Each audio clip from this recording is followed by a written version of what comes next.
Vou colocar aqui.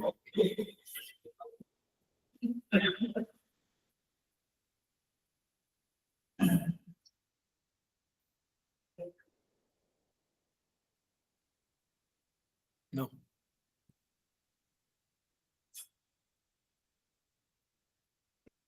Agora começa a melhorar.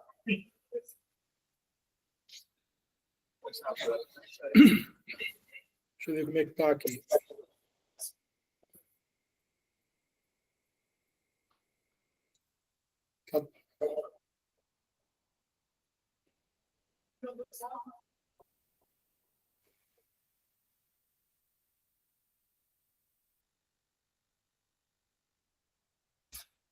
Ah, peraí.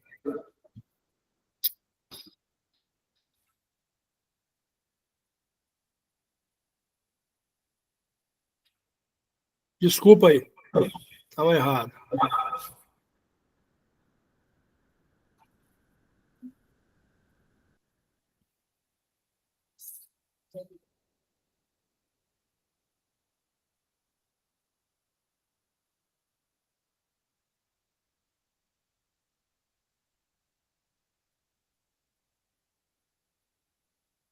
Para poder colocar no mudo lá que tá dando eco.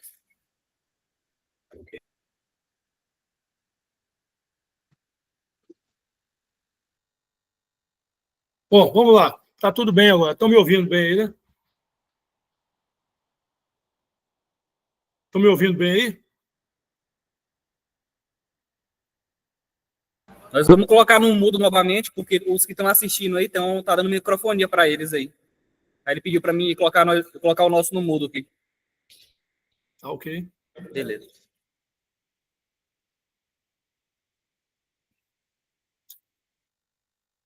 Mas estão me ouvindo bem, né? Bom, vamos lá. Esse assunto da tipologia bíblica é um assunto que me interessa muito de perto. Eu acho que é um assunto que vocês vão gostar muito. Nós vamos ter um tempo muito longo com tipologia bíblica. Hoje é apenas uma amostra, mas eu creio que o mais emblemático da tipologia bíblica é justamente o tabernáculo, né? O tabernáculo, ele tem toda uma teologia própria, nós vamos falar sobre isso, nós vamos desmontar esse tabernáculo, nós vamos entrar dentro desse tabernáculo. O tabernáculo, ele tem uma tipologia incrível, é uma tipologia extraordinária, mas nós vamos falar muito sobre os mistérios da tipologia bíblica. Vamos lá. A tipologia bíblica é a maneira de interpretar as escrituras utilizando de figuras, símbolos bíblicos, números contidos no Antigo Testamento e explicado pelo Novo. Há uma diferença entre tipologia e fantasia, ok? A tipologia, ela infelizmente, ela foi muito atacada porque quando a Reforma Protestante surgiu, né, a Reforma Protestante ela se preocupou muito em combater tudo aquilo que era do catolicismo da Idade Média. O catolicismo da Idade Média ele foi uma tragédia, né? Porque na Idade Média a Igreja se perdeu, né? E alguns chamam de o milênio das trevas, né? A Igreja se perdeu e eles usaram de artifícios, né? Que alguns chamam de fantasia, né, bíblica, né? Mas assim, eles usavam de algumas figuras bíblicas e tudo para promover corrupção, para fazer coisas erradas, né? E quando a Reforma Protestante surgiu, ela foi mais uma reforma de gramática bíblica do que qualquer outra coisa, né? Inclusive, sola Escritura, que é um dos lemas da Reforma, né? Ou seja, somente a Escritura, né? Na verdade, não era somente a Escritura, era somente a Escritura do ponto de vista gramatical, né? Ela foi uma reforma gramatical. E tudo aquilo que não estava na letra, vamos dizer assim, né, no texto explícito, né, os reformadores tinham muita dificuldade com a interpretação bíblica. Eles queriam que as coisas fossem do jeito que está escrito ali e sem necessidade de interpretação. Então, eles deixaram a tipologia de lado, sabe? Como se ela não fizesse parte da própria estrutura da Bíblia Sagrada. Quando você lê a Bíblia Sagrada, você vai ver que ela está cheia de figuras, de tipos, né, de tipologia. Né? O apóstolo Paulo, ele era um rabino, né? E uma das cadeiras da formação do rabino era a tipologia bíblica. Ninguém se tornava um rabino se não tivesse pleno conhecimento de tipologia bíblica. Né? Tipologia bíblica, ela faz parte do Antigo Testamento, né, de diversas maneiras. E João Batista, que era um sacerdote, né? João Batista, quando ele apresentou Jesus ao mundo, né, ele podia fazer de duas maneiras. Né? Uma maneira era mandar todo mundo assentar e ficar ali uns 6 meses, né, abrindo os rolos. Né? Você sabe que os rolos, antigamente, eles não tinham capítulo, versículo. Né? Não era como nós temos hoje, que é muito mais fácil. Né? Ele ia ter que abrir rolo, não era gráfico, não era impresso, né? Ele ia ter que abrir rolos, né, de pele, de animais, de papiros, né? Enfim. E aí explicar quem era aquele homem. Né? A outra maneira era a tipologia bíblica. Né? Então, quando Jesus chegou e o povo todo querendo saber quem é esse homem, João Batista falou: esse é o Cordeiro de Deus que tira o pecado do mundo. Ou seja, em menos de 5 segundos, usando de tipologia bíblica, a tipologia bíblica é uma ferramenta de interpretação, de compreensão do texto bíblico. Né? Então, João Batista não precisou nem de 5 segundos. Né? E aí todo mundo agora já sabia, aquele é o Messias, aquele é o Salvador, aquele é o Filho de Deus, etc, etc. Né? Usando tipologia bíblica. Né? Então, a tipologia bíblica ela foi muito maltratada pelos reformadores, e nos últimos 100, 150, 200 anos, ela vem ressurgindo, né? Com mais força, com mais vigor. Né? Quando você abre o Novo Testamento, né?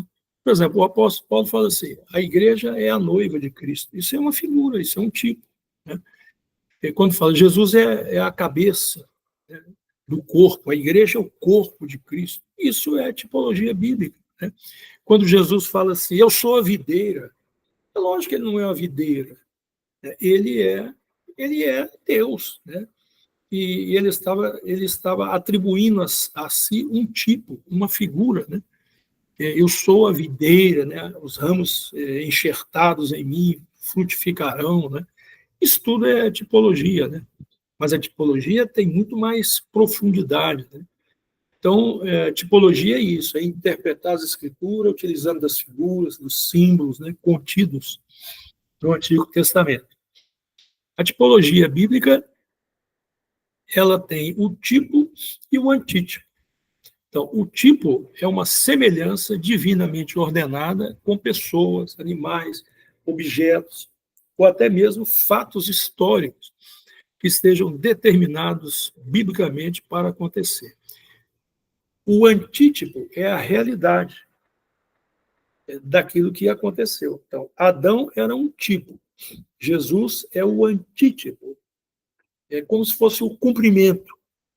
O cordeiro, por exemplo, que era imolado, né? O cordeiro da Páscoa, né? Era um tipo. Aí Jesus é o cordeiro pascal, é o antítipo, é a realidade. Né? O tipo é como se fosse uma figura, né? Uma sombra. Né? Então, vamos ver alguns exemplos. Né? Esse cordeiro que vocês estão vendo aqui é um livro, né? Níveis Espirituais da Pedagogia do Holocausto. Foi um livro que eu escrevi, eu já escrevi alguns livros. Eu vou mandar o e-book desse livro para vocês. Esse livro é um livro de tipologia bíblica. Esse livro, inclusive, faz parte do meu mestrado de teologia. Esse livro, ele é resultado, né, desse mestrado. Esse livro, ele é um livro sobre o capítulo 1 do livro de Levítico. Tudo o que está no livro de Levítico, no capítulo 1, é tipológico. Então, esse livro fala sobre versículo a versículo, toda a tipologia são mais ou menos umas 90, 100 páginas, fala tudo sobre as figuras, né, os tipos, né, qual é a explicação tipológica do capítulo 1 de Levítico, é só o capítulo 1. Eu tenho um outro que é sobre o capítulo 28, que é das vestes sacerdotais, né, também é tipológico, mas enfim. Vamos ver alguns exemplos de tipos aqui, ok? Então, Adão. Adão, Romanos 5,14, olha lá. A morte reinou desde o tempo de Adão, o qual era um tipo daquele que haveria de vir. Olha só, está escrito desse jeito, né, na sua Bíblia, né? Adão era um tipo. A Bíblia fala de dois tipos de Adão, né? Tem este que veio da terra e tem um que veio do céu. Esse é o antítipo, que é Jesus, né? Vamos ver o outro, né? O Cordeiro Pascual. 1 Coríntios 5,7. Cristo, pois Cristo, nosso Cordeiro Pascual, foi sacrificado. Lá em Êxodo capítulo 12, o Senhor usa Moisés e diz, olha, manda que cada família sacrifique um cordeiro, né? E hoje será a Páscoa de vocês. A Páscoa quer dizer passagem, né? Ultrapassagem, quer dizer rompimento, né? Está passando de uma situação para outra, né? Cristo é aquele que nos passa da morte para a vida, né? Então eles tinham que matar o cordeiro, e a Bíblia fala lá em Êxodo 12, né? A Páscoa é muito incrível, né? A Páscoa tem muito a ver com tudo, com a igreja, né? Porque a Páscoa é o quê? É uma família em volta da mesa. Sobre a mesa está o quê? Está o cordeiro. Eles tinham que comer o cordeiro. Eles tinham que passar a noite acordados. E diz que ainda tinha que estar com a mochila, a mala arrumada, né? Mas eles falam, olha, vocês têm que passar a noite acordados. Lá está falando que não pode dormir. E aí eles vão cear, eles vão ficar durante toda a noite recebendo daquela mesa a vida. Do lado de fora, o anjo da morte. Mas do lado de dentro das casas que estão marcadas com sangue, né, nos umbrais das portas, né, está a vida. A vida está sobre a mesa, né? A família em volta da mesa. E durante toda aquela noite, eles tinham que ficar ali, né? Eles deviam estar ali naquela situação, ouvindo os gritos lá fora, pessoas morrendo, né? Até o filho de Faraó morreu. Mas eles ficaram ali toda a noite, comendo, recebendo a vida, né, que vinha daquele cordeiro, até que raiou o sol da justiça. E aí eles puderam, agora vocês podem ir. É interessante, né, que Jesus é o nosso cordeiro pascal, né? E foi na Páscoa que ele instituiu a ceia. E é engraçado que Jesus não instituiu o café da manhã, ele instituiu a ceia. A ceia é como se fosse o antítipo da Páscoa. Só que a ceia é à noite. E Jesus fez isso porque ele sabia que a igreja passaria por uma longa noite. Assim como eles tiveram uma longa noite lá no Egito, né?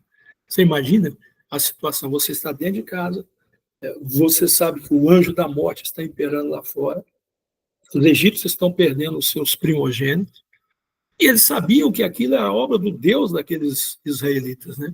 Mas eles estavam lá, em volta da mesa. A igreja é isso, né? A igreja está em volta da mesa.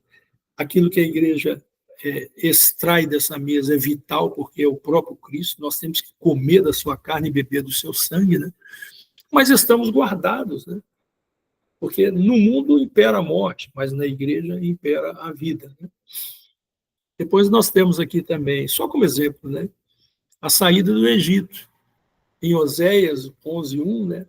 Depois Mateus vai repetir, né? Do Egito chamei o meu filho. Quando você vê o livro de Oséias, né? Oséias está falando, ele está narrando a saída, né, do povo lá do Egito, justamente aquele êxodo. Mas Mateus toma aquilo como se fosse um recorte, né? Ele, na verdade, tirou do contexto, né? E aí você fica impressionado, fala assim, poxa, mas o Oséias não está fazendo uma profecia aqui sobre Jesus, né? Por que Mateus utilizou, né? É porque Mateus está usando a vida de Jesus como um espelho da vida de Israel. Você pode reparar, né, que do Egito eu chamei o meu filho, ele veio lá do Egito. Depois, no outro capítulo, você tem o quê? Jesus sendo batizado. Então, quando eles saíram do Egito, passa um tempo, logo depois eles passam pelo batismo nas águas, aquele que Paulo vai dizer que eles foram batizados no Mar Vermelho. E depois eles vão lá para o deserto. Então, Jesus sai do batismo de João e o Espírito Santo vai levá-lo para o deserto. Quer dizer, você vai vendo que Mateus ele vai escrevendo de tal maneira, né, como se fosse um espelho. Quer dizer, ele vai utilizando de um método, né, que ele vai comparando a vida de Jesus com a vida de Israel. Por isso que ele usou essa passagem, e você pega lá Oséias 11, você vai ver, ele está falando lá do Egito, ele não está fazendo a profecia, mas está fazendo a profecia. Porque, na verdade, tudo na Bíblia está falando sobre Jesus. E, por fim, o candelabro. Né? O candelabro ele era um objeto extraordinário. Né? Os móveis do tabernáculo, né, eles são descritos a partir de Êxodo 25. Né?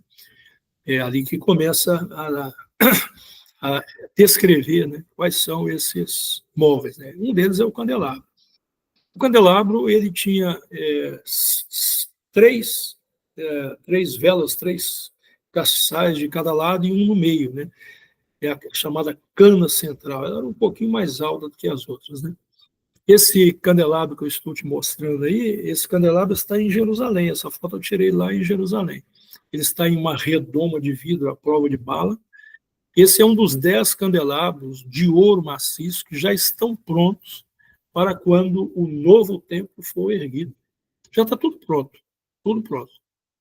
E isso fica na rua em Jerusalém.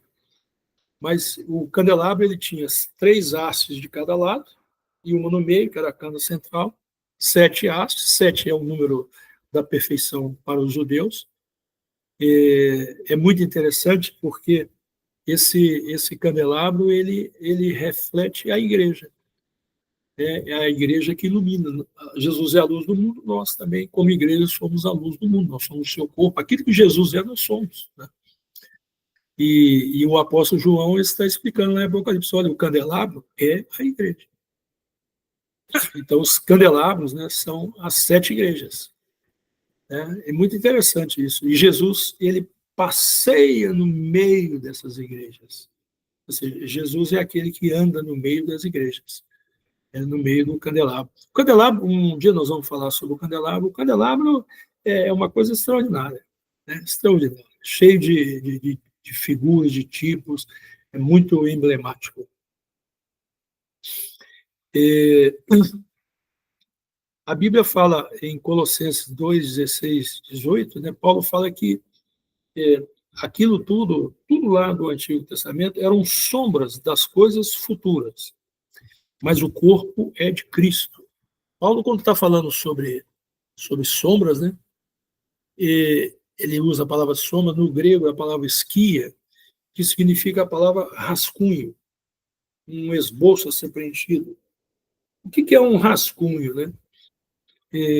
Hoje em dia, as pessoas escrevem pouco à mão, usa mais o computador, mas a pessoa vai fazer um trabalho, vai fazer um rascunho. Ela vai escrevendo, corta uma coisa, marca outra, vai escrevendo. Aí escreveu 10 páginas.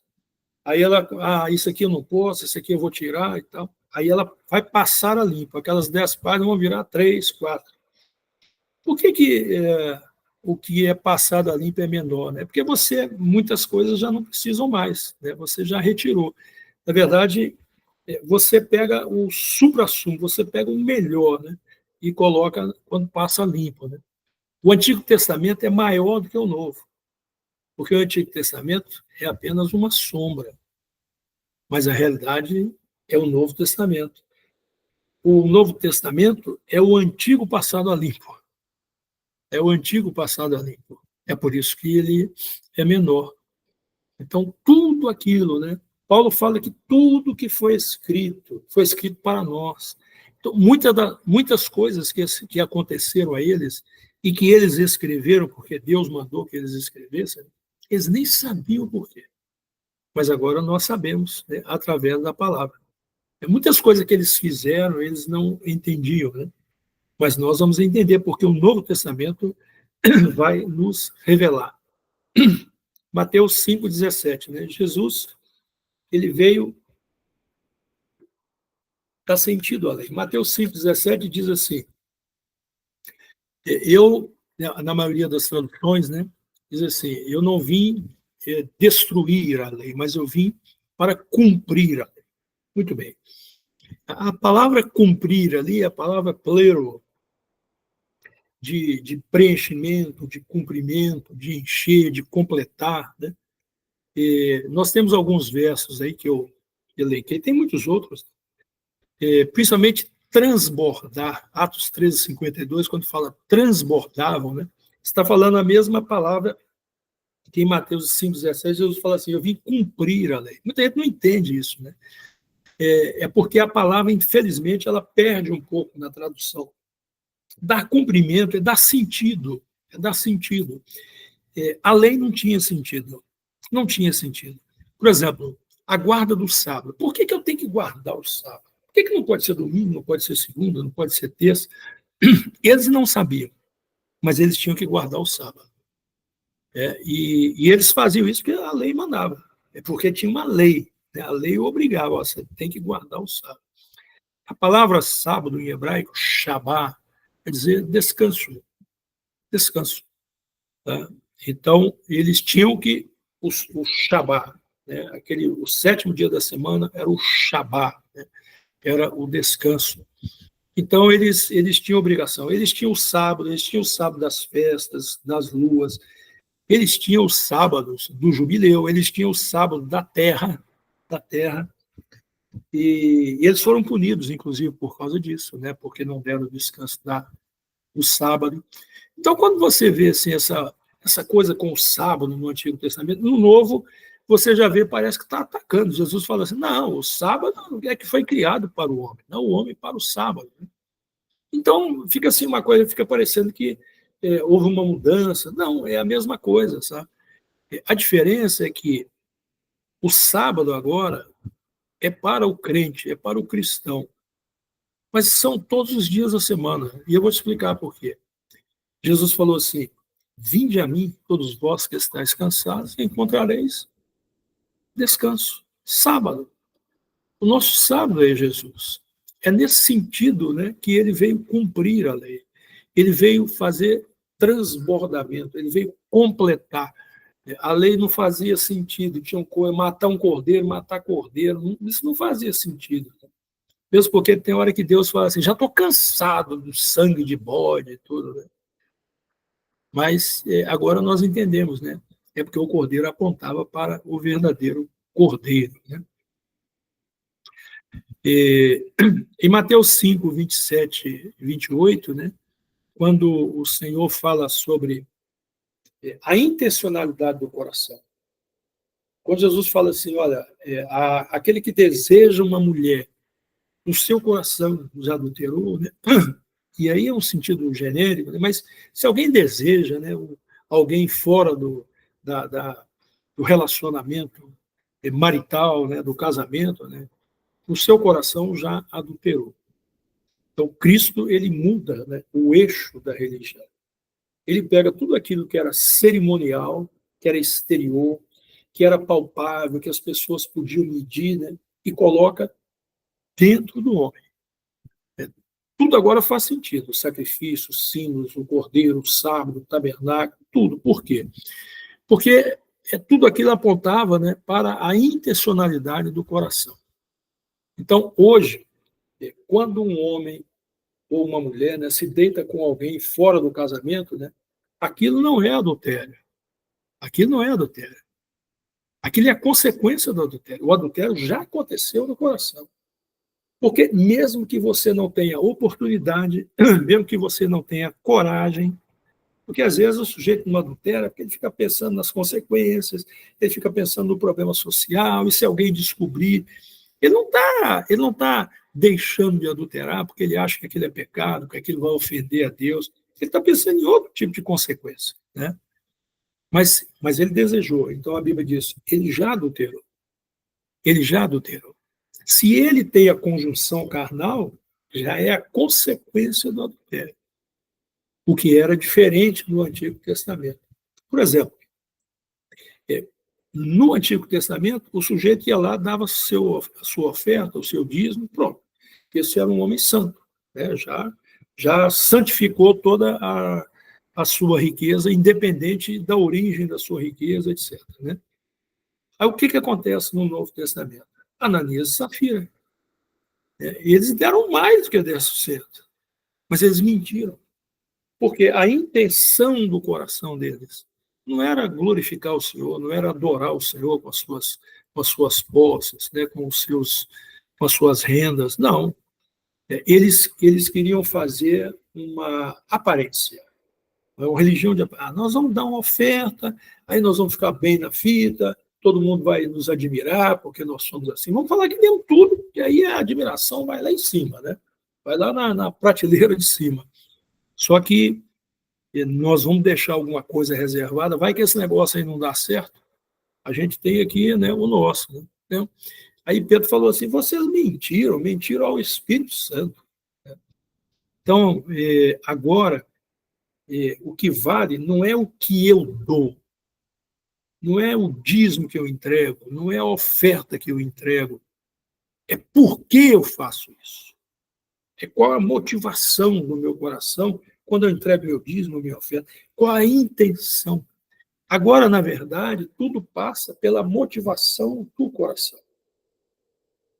Tudo passa agora pela motivação do coração.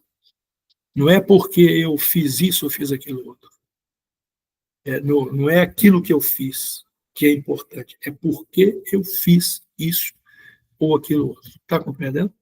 Então, agora é tudo nessa base, é na base do coração, da motivação, da intencionalidade. É por isso que Jesus fala uma coisa que pouca gente entende. Né?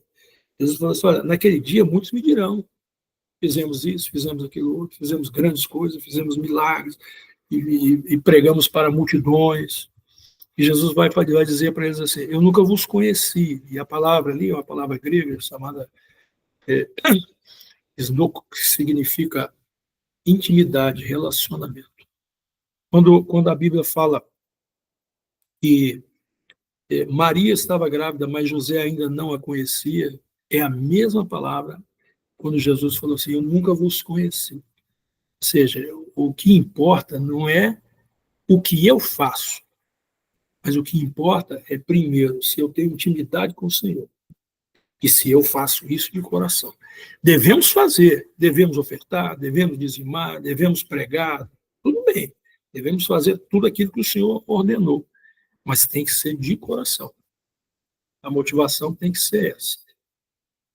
A palavra tabernáculo, ela é do latim, quando Jerônimo, né, ele fez a tradução da Vulgata, ele pegou e não quis traduzir por tenda, ele achou que ficava mais místico, mais bonito, tabernáculo. Né? Então, ele colocou essa palavra. Né? Mas essa palavra ela não existe nem no Antigo, nem no Novo Testamento. Mas isso não é o mais relevante. Né? Normalmente, a tradução de Êxodo 25:9, que é Mishkan, lugar de habitação, moradia. Né? Então, no Novo Testamento, a palavra skene, ou esquenos, né? Que significa tenda, tabernáculo, né? Essas são as palavras, a palavra quer dizer tenda mesmo, lugar de habitação, lugar de moradia. Né? E é muito interessante, né, porque em Levítico capítulo 1, verso 1, é o primeiro verso após a consagração do tabernáculo, que acontece lá no livro de Êxodo. E quando o livro de Êxodo termina, né, ele termina com a glória de Deus enchendo o tabernáculo de tal maneira que Moisés não consegue nem entrar. Então agora o tabernáculo estava de pé, o tabernáculo já estava pronto. Né? E esse tabernáculo, depois nós vamos estudar isso com mais detalhe, né? Ele está no centro do acampamento. E depois, lá no livro de Números, né, você vai ver a ordem das tribos. Né? São 3 tribos a leste, 3 tribos a oeste, 3 tribos a sul, 3 tribos a norte. Ou seja, as 12 tribos são distribuídas dessa forma. E o tabernáculo no centro, né? A leste, a norte, a sul e a oeste, a leste e oeste do tabernáculo, né? O tabernáculo no centro. E aí, o verso 1 de Levítico 1, né, diz assim, eu gosto de uma tradução, acho que é da NVI, que fala assim, da tenda do encontro o Senhor chamou Moisés. Aquela passou a ser a tenda do encontro, que a gente chama de tabernáculo. E agora Deus chama Moisés lá de dentro. E sabe o que acontece a partir do capítulo 1, do versículo 1 de Levítico? Nunca mais Deus chamou Moisés no alto do monte para conversar com Moisés. Todas as vezes era ali dentro do tabernáculo. Era dentro da tenda do encontro em que eles se encontravam para conversar. É muito interessante isso, né? Deus está ali realizando o eterno propósito, morar entre os homens, no meio dos homens. Depois Jesus vai dizer, onde estiverem 2 ou 3 reunidos em meu nome, ali, advérbio de lugar, ali estarei entre eles. Então, a tenda, né, ela representa a figura de Cristo. E é o lugar onde nós nos encontramos com Deus. É o lugar onde Deus fala conosco, em Cristo. A igreja é o corpo de Cristo. Né? Então, o tabernáculo é o centro, Jesus é o centro. É muito incrível isso. Né? O tabernáculo foi armado e pronto, daí em diante, Deus fala com Moisés de dentro do tabernáculo. Nunca mais ele subiu para o monte. Deus nunca quis falar com o homem lá no monte. Deus sempre quis estar no meio dos homens. Deus sempre quis estar entre os homens. E o tabernáculo faz esse papel de figura, né, de tipo, né, de Cristo. Ok? Deixa eu voltar aqui. Deixa eu voltar aqui e parar aqui a apresentação. Terminar um pouco aqui